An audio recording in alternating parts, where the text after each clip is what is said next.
Victoria Street is our Wall Street. And this is where we are in Kamloops, British Columbia.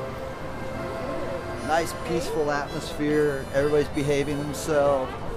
Lots of really, really cool people. Nobody's violent, nobody's throwing Molotov cocktails, nobody's pepper spraying the police.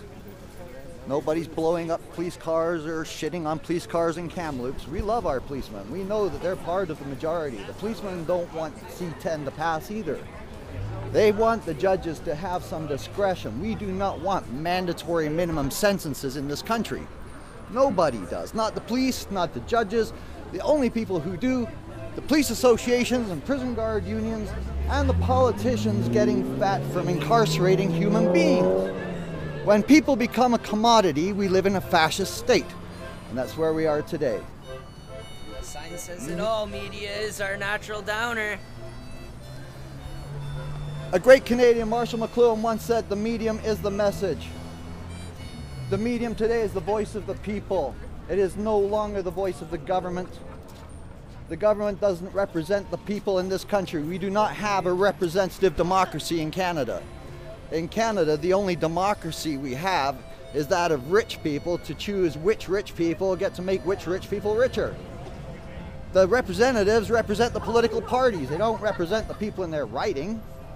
You know, we have a choice between 3 representatives of 3 different political parties, all controlled by the same corporations.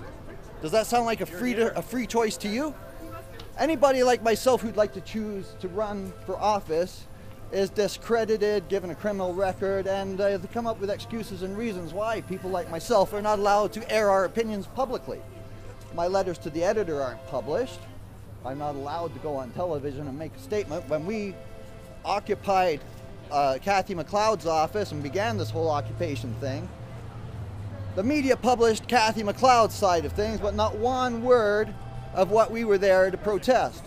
This protest will be different. This time the protesters will be heard. The voices of the protesters are what matter, not the commentaries of the media pundits, not the opinions of the anchor people.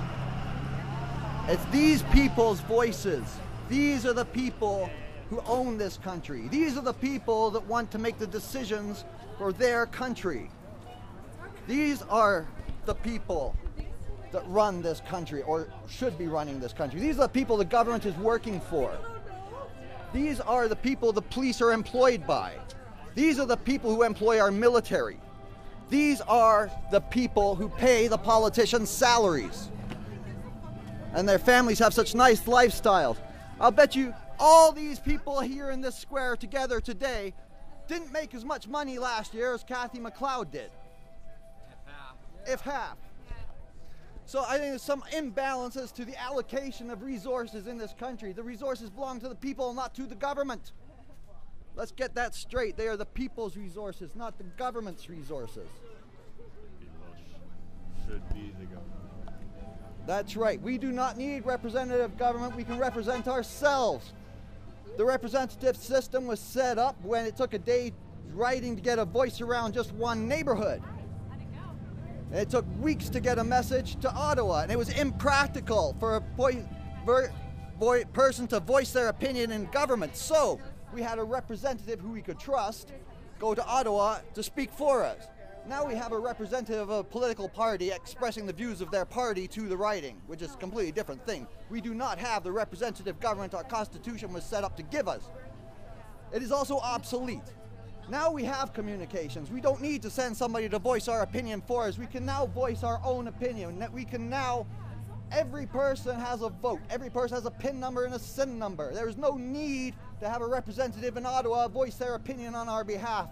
Every Canadian can voice their own opinion. We could have the first real democracy on earth since Athens. That we have an opportunity to be the first country in the world to ban the formation of political parties. They are on the same level as terrorist organizations. It is about time people woke up. Wake up, people. Politics is terrorism in sheep's clothing. You're here. God bless.